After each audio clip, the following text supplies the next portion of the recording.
Sisi tunafaidika sana na mitandao ya kijamii na tumekuwa watumizi wazuri tu kwenye hilo eneo.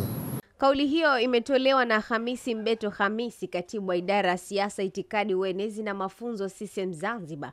Anasema sasa chama kinawagusa vijana moja kwa moja kupitia lugha wanayoielewa na majukwaa wanayoyakimbilia kila saa. Nzuri kwenye mitandao ya kijamii na wanatufuatilia, na bahati nzuri wagombea wetu wote wawili, kwa maana Rais wa Jamhuri ya Muungano na Rais wa Zanzibar, wana mvuto wa kipekee na hotuba zao zinalenga sana kuwavutia vijana ambao ndio asilimia kubwa wako kwenye mitandao ya kijamii, lakini pia wanavutia kina mama na rika kubwa. Kwa maana hiyo utakuta viongozi wote hata hotuba zao zimegusa maslahi katika kila maeneo.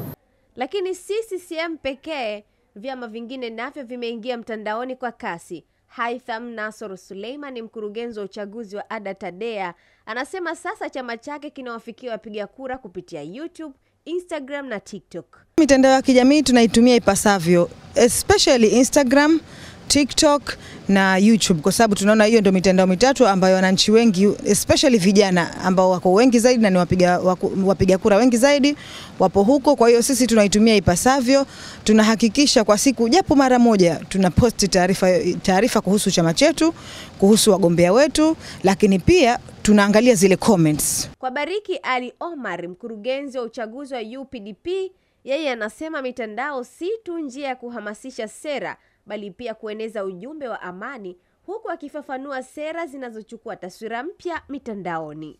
Tunapotoa taarifa kama hizi ambazo mnaziona leo, manake haitochukua muda tutapigiwa simu aidha za kupongezwa au kwa mwenye taarifa nyingine pengine kutoa zile maelezo yake. Sera ya viwanda, moja ya ajenda kubwa kwa vijana, sasa inachukua taswira mpya mitandaoni. Uvuvi wa bahari kuu, fursa za kilimo cha kisasa na ubunifu wa teknolojia, vyote vimekuwa maneno ya kawaida katika Reels na TikTok na YouTube. Ameri Mshindani Ali, naibu katibu mkuu wa NCCR Mageuzi, anasema tumewaelimisha vijana juu ya amani na sera kwa njia yao kupitia vyombo vya habari. Kwa vyombo vya habari kwa wakati huu, niseme ni jambo mojawapo jema linalowahusu, kwa sababu dunia hii ya kileo ni ya utandawazi. Tunaita kwa Kiingereza ni globalization.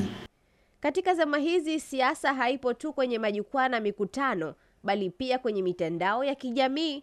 Lakini swali linaendelea kubaki, je, mitandao hii inawafikia kweli wananchi wote? ZBC itakuletea mwendelezo wa taarifa hii. Habiba Salum, ZBC.